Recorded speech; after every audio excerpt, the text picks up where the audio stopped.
আসসালামু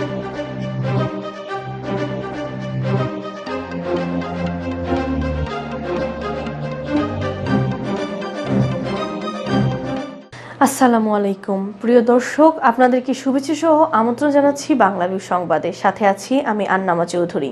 প্রথমেই শিরোনাম। টানা 7 বছর বন্ধ থাকার পর বাসাবাড়িতে গ্যাস সংযোগের সুখবর আসছে শীঘ্রই। প্রধানমন্ত্রীর দপ্তরে পাঠানো হয়েছে প্রস্তাবনা। যুক্তরাজ্যের ক্রয়ডন কাউন্সিলের ডেপুটি মেয়র নির্বাচিত হয়েছেন সিলেটের জকিগঞ্জ উপজেলার শেরওয়ান চৌধুরী। 6 জুলাই শপথ গ্রহণ। দেশে একদিনে করোনা আক্রান্ত শনাক্তে নতুন রেকর্ড, 24 ঘন্টায় মারা গেছেন আরও 38 জন। জুলাই মাসের প্রথম দিনে সিলেট বিভাগের রেকর্ড সংখ্যক করোনা রোগী শনাক্ত, 3 ল্যাবে শনাক্ত 247 জন।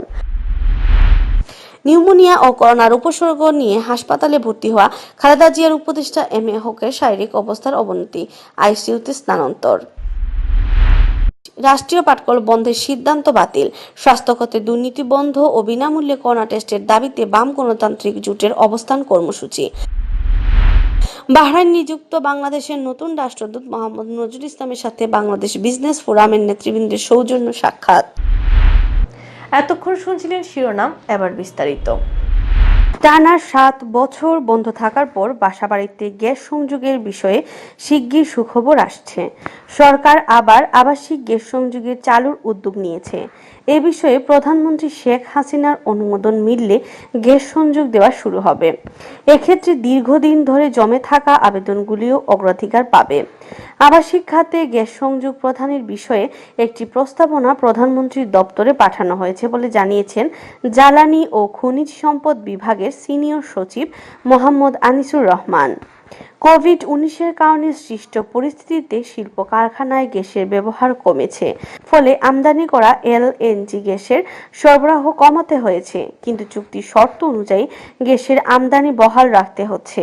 এতে পেট্রো বাংলার আর্থিক ক্ষতির মুখে পড়ায় গ্যাসের ব্যবহার বৃদ্ধির উদ্যোগ হিসেবে আবাসিক গ্যাস সংযোগ চালুর বিষয়ে চিন্তা করছে সরকার।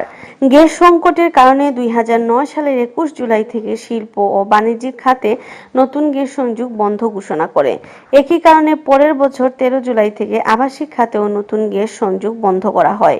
এরপর 2013 সালের 7 মে বাসাবাড়িতে সংযোগ দেওয়া শুরু হলেও কিছুদিন পর তা আবার বন্ধ হয়ে যায়। টানা 7 বছরের বেশি সময়ে আবাসিক গ্যাস সংযোগ বন্ধ থাকায় রাজধানী সহ আশেপাশের এলাকায় বহুতল ভবন নির্মাণ করে বিপাকে পড়েছেন অনেকেই। যুক্তরাজ্যের ক্রয়ডন কাউন্সিলের ডেপুটি মেয়র নির্বাচিত হয়েছেন সিলেটের জকিগঞ্জ উপজেলার কৃতি সন্তান councillor Sherwan Chowdhury. Deputy mayor হিসেবে আগামী 6 জুলাই তিনি শপথ গ্রহণ করবেন। জকিগঞ্জের 8 গ্রাম এলাকার 4 গ্রামের বাসিন্দা আব্দুর রকিব চৌধুরীর ছেলে শেরওয়ান চৌধুরী 1976 সালের দিকে পাড়ি জমান যুক্তরাজ্যে তিনি ব্রিটিশ রাজনীতির সাথে সম্পৃক্ত হন। 1990 সালের দিকে ব্রিটিশ লেবার পার্টিতে যোগ দেন শেরওয়ান। 1994 সালে সেন্ট্রাল লন্ডনে ক্রয়ডনের বেউলা ওয়ার্ড থেকে লেবার পার্টির মনোনয়ন নিয়ে জয়লাভ করেন। এরপর 2006 সালে নরবাড়ি ওয়ার্ড থেকে পুনরায় কাউন্সিলর নির্বাচিত হন।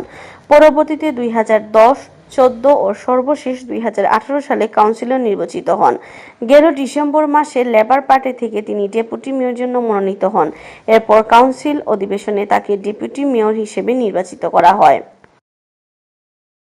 করোনা ভাইরাসে আক্রান্ত হয়ে দেশে গত 24 ঘন্টায় আরও 38 জনের মৃত্যু হয়েছে। এ নিয়ে ভাইরাসটিতে মোট মারা গেলেন 1926 জন। একই সময়ে আক্রান্ত হিসেবে শনাক্ত হয়েছেন আরও 4019 জন, যা একদিনে সর্বোচ্চ শনাক্তের রেকর্ড।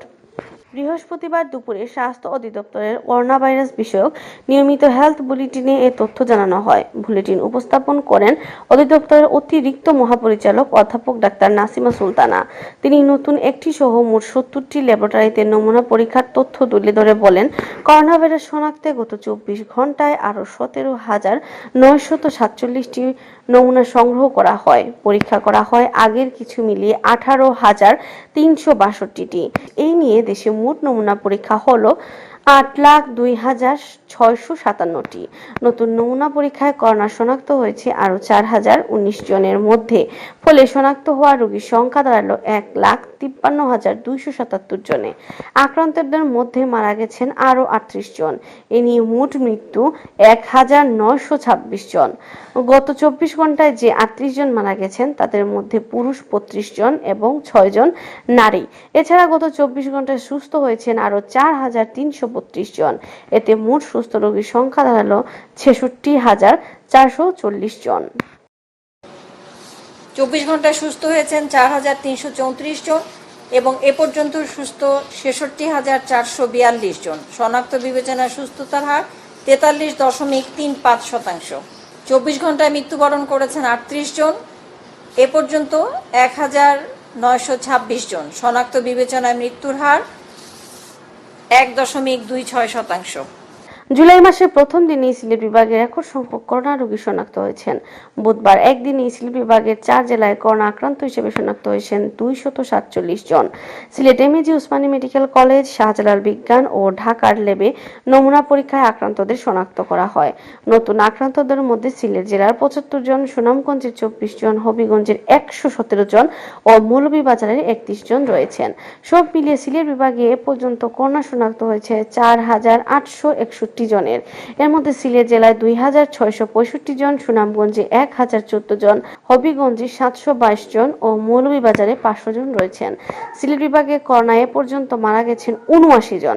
মারা যাওয়াদের মধ্যে সিলেট জেলায় 62 জন, সুনামগঞ্জে 7 জন, হবিগঞ্জে 6 জন ও মৌলভীবাজারে 4 জন রয়েছেন। শরীরে নিউমোনিয়া ও করোনার উপসর্গ নিয়ে সিলেটের নর্থ ইস্ট মেডিকেল কলেজ হাসপাতালে চিকিৎসাধীন বিএনপি চেয়ারপারসন খালেদা জিয়ার উপদেষ্টা এবং সিলেট জেলা ও মহানগর বিএনপির সাবেক সভাপতি এম এ হক মঙ্গলবার বিকালে শারীরিক অবস্থা খারাপ হলে তিনি সিলেটের নর্থ ইস্ট মেডিকেল কলেজ হাসপাতালে ভর্তি হন। বুধবার রাতে তার শারীরিক অবস্থার কিছুটা অবনতি হলে তাকে আইসিইউতে স্থানান্তর করা হয়। তবে তিনি করোনা সংক্রমিত কিনা তা এখনো শনাক্ত হয়নি। মহানগর বিএনপির যুগ্ম সম্পাদক এমদাদ হোসেন চৌধুরী জানান, এম এ হককে বুধবার রাতে থেকে আইসিইউতে নিবিড় পর্যবেক্ষণে রেখেছেন চিকিৎসকরা। তাকে প্রতি মিনিটে 10 লিটার অক্সিজেন সাপোর্ট দিয়ে অক্সিজেন লেভেল মেইনটেইন করা হচ্ছে। রাষ্ট্রীয় পাটকল বন্ধের সিদ্ধান্ত বাতিল। পাটকলকে আধুনিকায়ন করা, পাট খাতে দুর্নীতি লুটপাট বন্ধ ও জ্বালানির নামে বৃদ্ধির বিল প্রত্যাহার, স্বাস্থ্য খাতে দুর্নীতি বন্ধ ও বিনামূল্যে করোনা টেস্টের দাবিতে সিলেটে অবস্থান কর্মসূচি পালিত হয়েছে। বৃহস্পতিবার দুপুরে সিলেট কেন্দ্রীয় শহীদ মিনারের সামনে এ কর্মসূচি পালন করে বাম গণতান্ত্রিক জোট সিলেট জেলা শাখা। বাম গণতান্ত্রিক জোট সিলেট জেলার সমন্বয়ক ও বাসদ সিলেট জেলার আহ্বায়ক কমরেড উজ্জ্বল রায়ের সভাপতিত্বে ও বাসদ নেতা প্রণব জ্যোতি পালের পরিচালনায় অবস্থান কর্মসূচিতে বক্তব্য রাখেন সিপিবি সিলেট জেলার সাধারণ সম্পাদক আনোয়ার হোসেন সুমন, বাসদ সিলেট জেলার সমন্বয়ক আবু জাফর ও বাসদ নেতা অ্যাডভোকেট হুমায়ুন রশিদ শোয়েব। বক্তারা বলেন, করোনা সংকটের এই সময়ে দেশের বিভিন্ন খাতের বিপুল সংখ্যক শ্রমিক কর্মহীন হয়ে পড়েছেন। বিদেশ থেকেও কাজ হারিয়ে ফিরেছেন অনেক শ্রমিক। এই অবস্থায় সরকার রাষ্ট্রীয় 25টি পাটকল বন্ধের গণবিরোধী সিদ্ধান্ত নিয়েছে। এতে আরো 55 থেকে 60 হাজার শ্রমিক কাজ হারাবেন। বক্তারা বলেন, করোনা চিকিৎসার দায়িত্ব সরকারকে নিতে হবে, কিন্তু এতদিন সরকারি হাসপাতালে বিনামূল্যে পরীক্ষা করা হলেও এখন ফি নির্ধারণ করা হয়েছে। বেসরকারি হাসপাতালগুলো যে যার মতো করে ফি আদায় করছে। এটা মানুষের মৌলিক অধিকারের খর্বের শামিল। বক্তারা অবিলম্বে স্বাস্থ্য খাতের দুর্নীতির তদন্ত ও দুর্নীতিবাজদের শাস্তি এবং বিনামূল্যে করোনা পরীক্ষার দাবি জানান। বাহরাইনে নিযুক্ত বাংলাদেশের নতুন রাষ্ট্রদূত ডক্টর মোহাম্মদ নজরুল ইসলামের আমন্ত্রণে বাংলাদেশ দূতাবাসের সৌজন্য সাক্ষাৎ করেছেন বাংলাদেশের বিজনেস ফোরাম বাহরাইনের নেতৃবৃন্দরা। বাহরাইন থেকে মোহাম্মদ স্বপন মজুমদার জানান, বুধবার স্থানীয় সময় বিকাল 4:30টায় রাষ্ট্রদূতের সঙ্গে এই সাক্ষাৎ অনুষ্ঠিত হয়। এ সময় উপস্থিত ছিলেন বাংলাদেশ বিজনেস ফোরামের সভাপতি আবুল কালাম আজাদ, সাধারণ সম্পাদক আইনুল হক, সাংগঠনিক সম্পাদক মকবুল আহমেদ, যুগ্ম সম্পাদক মোহাম্মদ জসিমউদ্দিন ও আন্তর্জাতিক বিষয়ক সম্পাদক ডাক্তার মোহাম্মদ জাহাঙ্গীর আলম। এ সময় রাষ্ট্রদূত ডক্টর মোহাম্মদ নজরুল ইসলামকে তারা ফুলেল শুভেচ্ছা ও অভিনন্দন জানান। সৌজন্য সাক্ষাতের সময় রাষ্ট্রদূতের সঙ্গে ছিলেন দূতালয়ের প্রধান মোহাম্মদ রবিউল ইসলাম ও শ্রম কাউন্সিলের শেখ মোহাম্মদ তহিদুল ইসলাম। নবনিযুক্ত রাষ্ট্রদূত বাহরাইন প্রবাসীদের কল্যাণে কি করণীয় তা নিয়ে আলোচনা করেন। বাহরাইনে বাংলাদেশ ব্যবসায়ীদের সহায়তা এবং কর্মহীন প্রবাসীদের কর্মসংস্থানের ব্যবস্থা নিয়েও কথা বলেন রাষ্ট্রদূত। এতক্ষণ শুনছিলেন বাংলাভিউ সংবাদ। রাত 11টায় প্রচারিত হবে সিলেটের আঞ্চলিক ভাষায় সংবাদ। দেখার আমন্ত্রণ রইল। সাথে থাকার জন্য ধন্যবাদ।